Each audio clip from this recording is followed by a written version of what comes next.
نماز جماعت میں یہ ایک ایسی عبادت ہے کہ جب جتنے مومنین بڑھتے چلے جائیں تو اس میں سبھی کا فائدہ ہو جاتا ہے حقیقت. تو فقط آپ کے اعتبار سے نہیں، ہم اپنے فائدے کے لیے اصل میں یہ بات کہہ رہے ہیں کہ جتنے ایک حدیث جو یوزولی اس انداز سے معصومین کی احادیث آپ کو یا تو نہیں ملیں گی یا بہت کم ملیں گی اس سٹائل سے جہاں میتھمیٹیکل کیلکولیشن سے بات ہو رہی ہو. لیکن مستدرک الوسائل کتاب میں واضح حدیث ہے سرکار ختمی مرتبہ احمد مصطفیٰ محمد مصطفیٰ صلی اللہ علیہ وسلم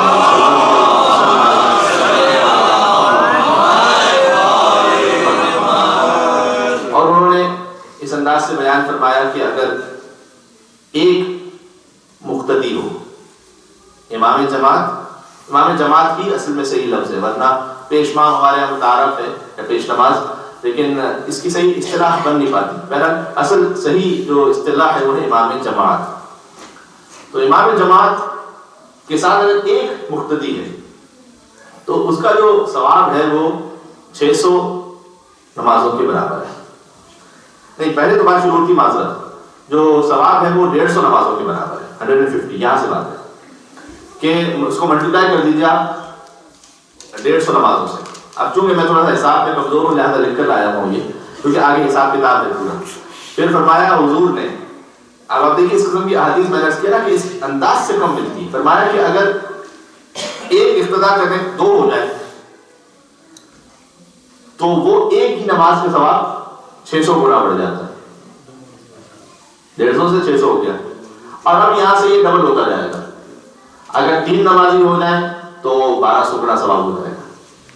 اگر 4 نمازی ہو جائیں تو پھر 2400 نمازوں کے ثواب کے برابر ہو جائے گا. پھر 5 نمازی ہو جائیں تو 4800 کے برابر ہو جائے گا. یہ ڈبل ہوتا جا رہا ہے. ٹھیک ہے، تو یعنی اب میں کیا کہہ رہا ہوں، اب ایک نمازی بھی بڑھ جائے تو اس میں سب کا فائدہ ہو رہا ہے. یہ جو ہم نے بات عرض کی تھی کہ اگر 3 نمازی ہیں تو پھر ایک الگ ثواب ہے، 4 نمازی ہیں تو پھر سب کا ثواب الگ ہو جائے گا. 5 نمازی ہو جائیں 4800، پھر 6 نمازی ہو جائیں پھر ڈبل ہو گیا 9600 نمازوں کے برابر. 7 نمازی ہو جائیں 19200 نمازوں کے برابر. 8 نمازی ہو جائیں. یہ حدیث کا جملہ ہے، یہ خالی یہ ایسے نہیں کہ حدیث کا جملہ اس انداز سے. میں اس لیے کہہ رہا ہوں کہ حدیث ایسی کم ملتی ہے کہ حضور نے واضح طور پر فرمایا کہ 8 نمازی اگر ہو جائیں تو 36400 نمازوں کے برابر، اور 9 نمازی ہو جائیں تو 72800 نمازوں کے برابر. ٹھیک، تو آپ کا چونکہ حساب بہت اچھا ہے تو آپ کو یہ یاد رہے گا انشاءاللہ کہ یعنی اس کا مطلب کیا ہے. یہ بات ہو گئی 9 نمازیوں تک. 9 نمازی ہو جائے کا مطلب کیا ہے کہ ایک امام جماعت ہے اور 9 مقتدی ہیں. ٹھیک ہے، اگر یہ 9 مقتدی سے 10 ہو جائیں تو حضور نے وہ فرمایا کہ جو فضائل امیر المومنین کے لیے فرمایا ہے، یعنی ثواب بڑھتا جا رہا ہے. 9 نمازیوں تک 72800 نمازوں کے برابر ہو گیا. اور پھر فرمایا کہ اگر 10 نمازی ہو جائیں یعنی 10 مقتدی اور ایک امام جماعت یعنی 11 لوگ، تو فرمایا کہ اب سارے سمندر سیاہی بن جائیں. اللہ اکبر، منتظر ہو گیا آپ کا؟ سارے سمندر سیاہی بن جائیں اور سارے درم قلم بن جائیں اور سارے جنوں اس نماز جماعت کے اس ایک نماز کے ثواب کو لکھنے والے بن جائیں، تب بھی سب لکھتے چلے جائیں، کبھی ثواب ختم ہونے جائے. مل کے ثواب بھیجے محمد و آل محمد.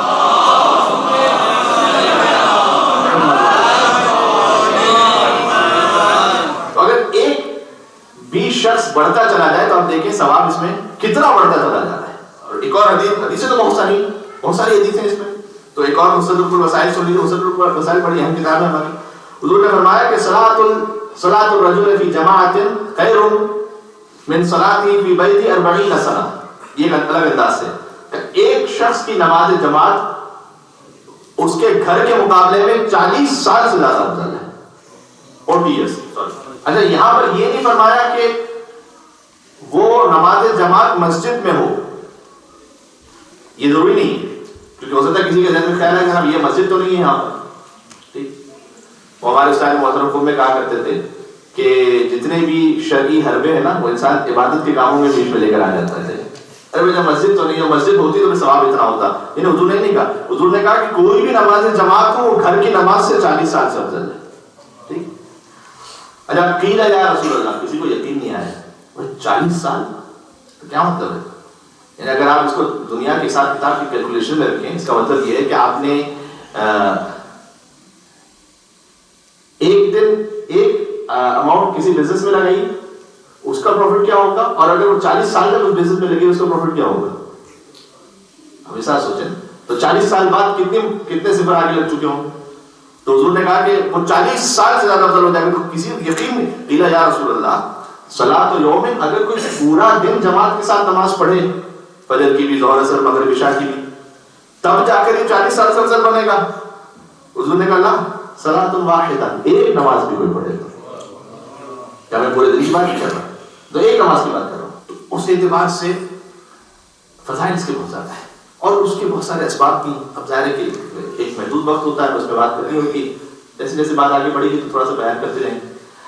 اس میں جو بنیادی ترین، اب آ جائیں شرعی مسئلے کے کسی ایک پہلو پر، اس میں جو بیسک بنیادی ترین بات ہے وہ بات یہ ہے کہ مذہب امامیہ ہے. ابھی امام صادق علیہ السلام کے حوالے سے دو تین جعفری کہ امام جماعت عادل ہو. اچھا، یہ جو عادل ہو یہ فقط ہمارا امتیاز ہے کہ 2 رکعت کا امام بھی شریعت میں وہ معین کیا ہے کہ جسے تم کم از کم عادل کہہ سکو. عادل یعنی وہ جو اپنے آپ کو گناہوں سے محفوظ رکھتا ہو، جو واجبات کو انجام دیتا ہو. تو ظاہر ہے کہ سب سے پہلے سوال یہ آئے گا کہ ہمیں کیا پتا مولانا گھر میں کیا کرتے ہیں، ہمیں کیا پتا کسی کی زندگی کیسی ہے، کسی کو بھی عادل نہیں سمجھنا. اچھا، امام جماعت کے لیے کہیں بھی ضروری نہیں ہے کہ کہیں نہیں لکھا ہوا کہ وہ مولانا ہی ہے. یہ عادل ہونا تو بالکل ایسی بیسک ریکوائرمنٹ ہے کہ امیر المومنین کا ہر شیعہ اسے عادل ہونا چاہیے. کوئی امام جماعت کے لیے تھوڑی کہیں کہاں لکھا ہوا ہے کہ امام جماعت کے لیے خالی ضروری ہے، ویسے ہی عادل ہونا چاہیے. ٹھیک، عادل کا مطلب کیا ہے؟ عادل کا مطلب یہ بیر منیمم ریکوائرمنٹ اس کی زندگی میں جو واجب ہے اس سے عمل کر رہا ہے، جو حرام ہے اس سے بچ رہا ہے. انہوں نے کیا کریں، کسی کا فیس بک ہیک کریں تو پتہ چلے وہ عادل ہے یا نہیں ہے. صحیح نا، انٹرنیٹ ہیک کریں، کیا کریں، اس کے گھر میں جائیں جاسوسی کریں. لا تجسس، قرآن کہہ رہا ہے کہ نہیں، خبردار جاسوسی نہیں کرنا کسی کی. یہ الگ ہونا ہے کہ کسی کی آپ پرسنل لائف میں انٹرفیئر کریں. تو پھر عادل ہونے کی نشانی کیا ہے؟ فرمایا عادل ہونے کی نشانی یہ ہے کہ یا تو خود کسی کو پرسنلی پہچانتا ہے، اس کی زندگی گزاری پتہ ہے. وہ ایک بات شاید میں نے نماز جمعہ کی خطبے میں پڑھی تھی ایک بار، وہ یہ کہ یہ بھی لوگ ایکسپیکٹیشن رکھتے ہیں علماء سے، کوئی نہ کوئی کرامت یا معجزہ تو دکھائے تب جا کر یہ عالم بنیں گے، تب ہمیں نہ مانیں گے. اب یہ مائک گر رہا تھا کہ مولانا خود سے اشارہ کرتے مائک اوپر ہو جاتا. چلو علی سورج کو پلٹا سکتے تھے، مولانا نے مائک تو پلٹا دیا کم از کم، کچھ تو شباہت آئی. لیکن یہ کرامت کوئی نہ کوئی ہو تو کیا کرامت ضروری ہے؟ جی نہیں. اور یہ بات جو میں خود میں پڑھی تھی کہ ایک عالم تھے، ان کے شاگرد ان کے ساتھ 60 سال تک رہے ان کے ساتھ، اور بالکل بچپن سے شاگرد رہے. نجف کی بات ہے. اس کے بعد وہ ہجرت کرنے لگے شاگرد. تو استاد نے ان سے پوچھا کہ تم نے مجھے کیسا پایا؟ 60 سال تک انسان کسی سے آپ دوستی رہے، کسی استاد شاگردی خاص طور پر.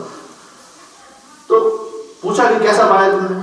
تو اس نے کہا کہ بہت آپ علم والے بھی ہیں، تقویٰ بھی ہے، سب کچھ ہے، آپ نے مجھے پڑھایا بھی بہت اچھا، آپ نے شادی کا قدر کی، لیکن ایک چیز میں 60 سال سے ویٹ کروں، کوئی تو کوئی کرامت دکھاتے ہیں آپ، کوئی معجزہ دکھاتے، تب میں آپ کے خدمت کا قائل ہو جاتا. ایک کمی تھی بس. تو اس وقت انہوں نے سوال کیا، اچھا یہ بتاؤ کہ تم 60 سال میرے ساتھ رہے، کیا تم نے میری زندگی میں کوئی گناہ دیکھا؟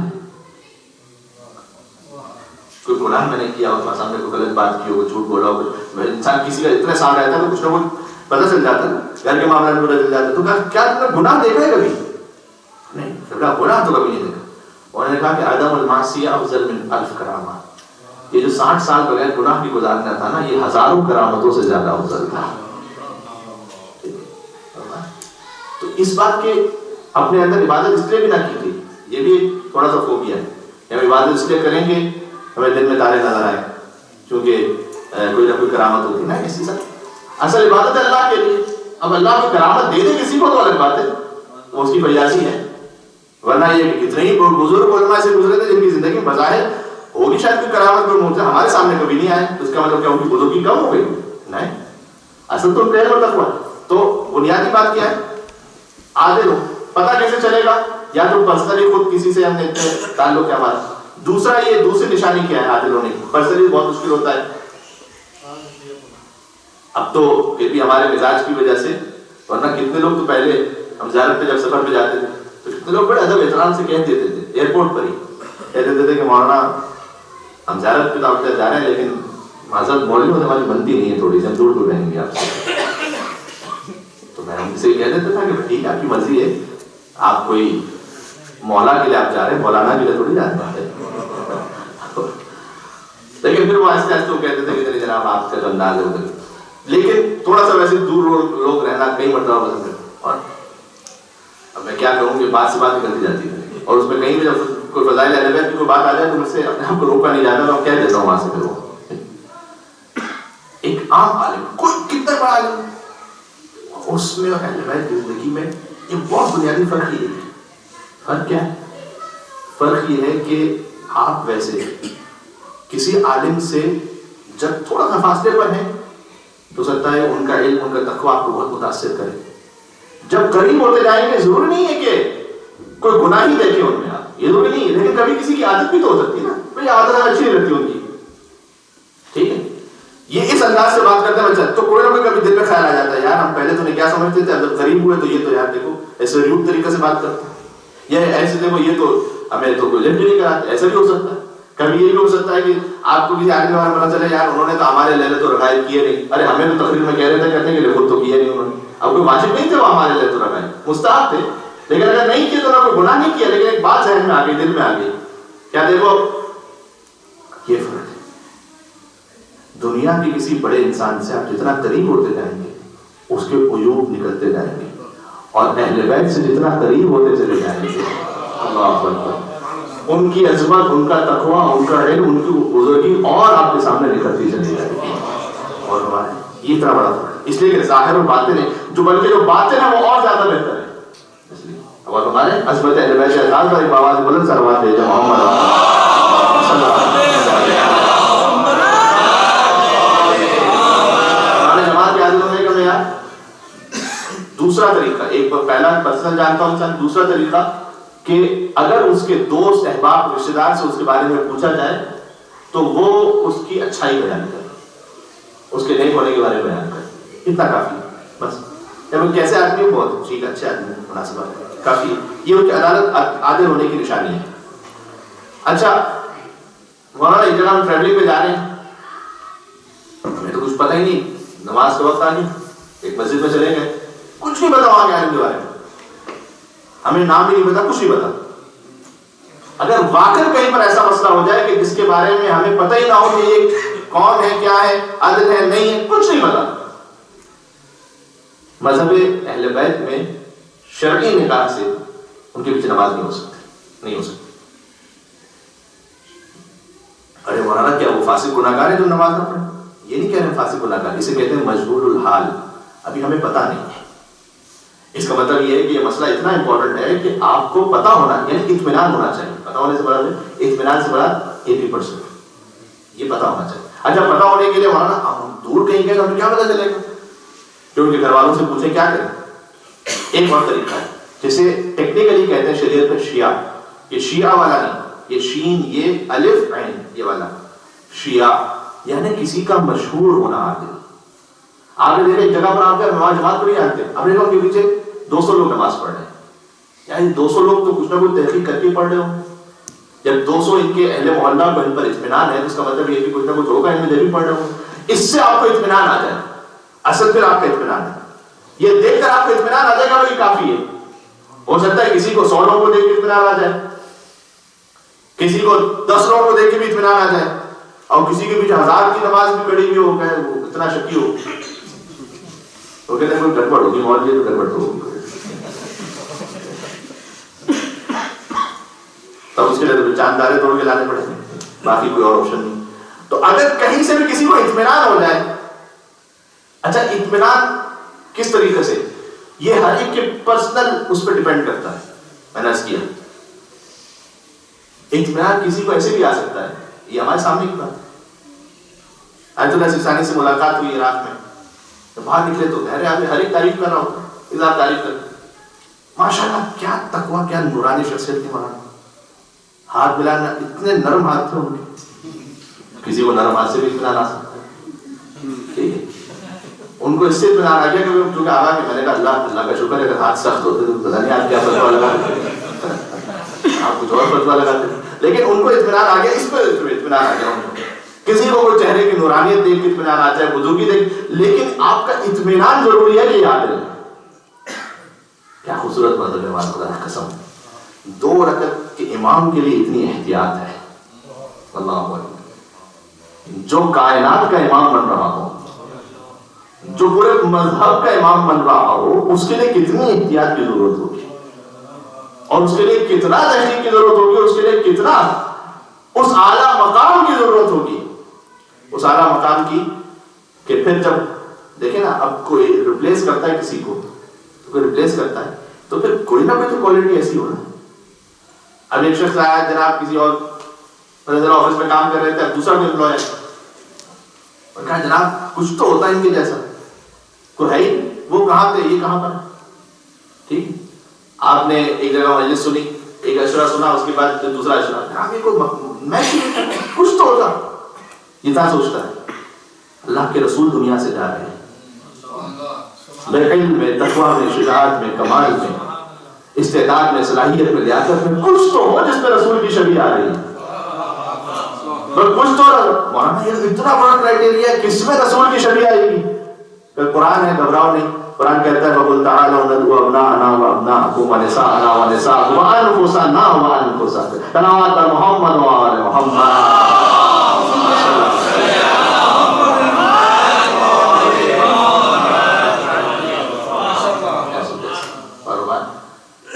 تو یہ امام جماعت کا عادل ہونا آج ہم نے آپ سے عرض کر دیا. یہ شرعاً اطمینان ہونا چاہیے, اور اگر اطمینان نہ ہو تو پھر نماز نہیں پڑھی جا سکتی ان کے پیچھے جماعت. اچھا کیا کریں پھر؟ یعنی یہ کہ وہ جماعت آگے ہو رہی ہے, ہم پیچھے یہاں پر فرادہ پڑھتے ہیں. جی نہیں, اگر ابھی تک اس امام جماعت کے بارے میں ہمیں پتہ نہیں ہے تو یہ نہیں کہ ان کی توہین کرتے پھر. جائز نہیں ہے کہ اگر کوئی فرادہ نماز جماعت ہو رہی ہو اور کوئی فرادہ نماز پڑھے اور اس سے توہین ظاہر ہو رہی ہو, یہ شرط ہے. میں نہیں پتا ہوتا جیسے حرم میں نماز جماعت ہو رہی, کتنے لوگ پیچھے فرادہ پڑھ رہے ہوتے ہیں, وہ اپنا پرسنل پڑھ رہے ہیں, اس سے کوئی امام جماعت کی توہین نہیں ہو رہی ہوتی, ظاہر نہیں ہو رہی. لیکن اگر کہیں ایسی جماعت ہو رہی ہے کہ جماعت ہو رہی ہے انٹینشنلی, میں جماعت کے پیچھے فرادہ کر کے کھڑا ہو گیا, چاہے مجھے پتا بھی تھا امام جماعت کے بارے میں, تاکہ اسی لیے کھڑا ہوا تھا نا, لوگ مجھ سے پوچھیں جماعت نہیں پڑھی, ارے کیا بتائیں, کہنے تھے بس تو قیمت بہت خراب ہے, یہ بڑا اچھا طریقہ نکلا مجھے. اور توبہ کر کے یہ جو طریقہ تھا, غیبت خالی زبان سے اظہار نہیں, ہر وہ عمل کی جس سے کسی کی برائی ظاہر ہو رہا ہے. تو جب ابھی تک وہ عیب چھپا ہوا, اگر آپ کو پتہ بھی چل گیا کوئی عیب چھپا ہوا ہے, خدا ستار العیوب ہے, اس کی صفت اپنے اندر پیدا کرنے کی کوشش کریں. اور اللہ نے وعدہ کیا ہے جو آپ دنیا میں ایک کسی کا عیب چھپا دیں گے, اللہ قیامت میں 70 عیب چھپا دے گا. تو اگر اس قصد سے فرادہ پیچھے نماز پڑھے کہ ہم توہین کرنا چاہیں تو غلط ہے. ہاں, توہین مقصد نہیں ہے سب کے سامنے میں کسی کو جلدی نکلنا, اس نے فرادہ پڑھ کے چلا گیا, اس سے نماز کی توہین نہیں ہو رہی, یہ جائز ہے. تو اصل معیار یہ کہ توہین نہ ہونے پائے. بات ختم کر رہا ہوں, کیا یہ ضروری ہے نماز, اس کو کنٹینیو کرے گا ابن شبیر جمعہ, کیا یہ ضروری ہے کہ نماز جماعت میں ہمیں امام جماعت کا نام پتا ہو اور ہم نام کہہ کر نیت کریں؟ میں مغرب کی نماز پڑھتا ہوں 3 رکعت کمیل بیٹری صاحب کے پیچھے اور پتہ نہیں, بس مثال کے طور پر, ٹھیک ہے, یہ ضروری ہے؟ نہیں. نیت, اسی لیے نماز جماعت میں بعض لوگ پریشان بھی ہو جاتے ہیں. نماز جماعت نے کہا اللہ اکبر بسم اللہ الرحمن الرحیم الحمد, وہ پیچھے نیت نہیں ہو رہی صحیح طرح سے, یوں کر کھڑے ہیں جماعت میں بہت دیر تک. میں نماز پڑھتا ہوں اور پتہ نہیں لگتا, میں نماز پڑھتا ہوں مغرب کی 3 رکعت, اور پتہ نہیں واجب نہیں بولا, میں نماز پڑھتا ہوں مغرب کی 3 رکعت. ایک کسی نے بنا بھی دیا تھا میرا, بڑی مشکل سے اس نے 5-6 بار کی پریکٹس کے بعد ٹرائی کرنے کے بعد, میں نماز پڑھتا ہوں مغرب کی 3 رکعت, مولانا کمیل بیٹری صاحب کے پیچھے واجب کو پتہ نہیں, اللہ اکبر واجب کی الحمدللہ آپ ٹھیک ہو گئی. بعد میں کہتے ہیں نیت ٹھیک ہو گئی, نماز غلط ہو گئی. تو نیت کا کیا نیت کے لیے کہنا ضروری ہے جناب امام جماعت؟ نہیں، آپ کے دل میں ارادہ ہے. اور یہ پہلے بھی جب روزے کے شرعی مسائل عرض کر رہا تھا اس وقت کہہ چکا ہوں یہ کہ جب آپ یہاں پر تشریف لائیں مثال کے طور پر، آپ سے کوئی پوچھے گھر سے نکلنے سے پوچھے کیوں آ رہے تھے، کہ نماز پڑھنے جا رہا ہوں، بس یہی نیت ہے، الگ سے کچھ کہنے کی ضرورت نہیں ہے. تو آپ امام جماعت کے لیے اتنا دل میں ہونا چاہیے کہ جو بھی امام جماعت ہے ان کے پیچھے، چاہے نام نہ بتاؤ لیکن جو بھی امام جماعت ہے ان کے پیچھے نماز پڑھنا فرض ہے اللہ.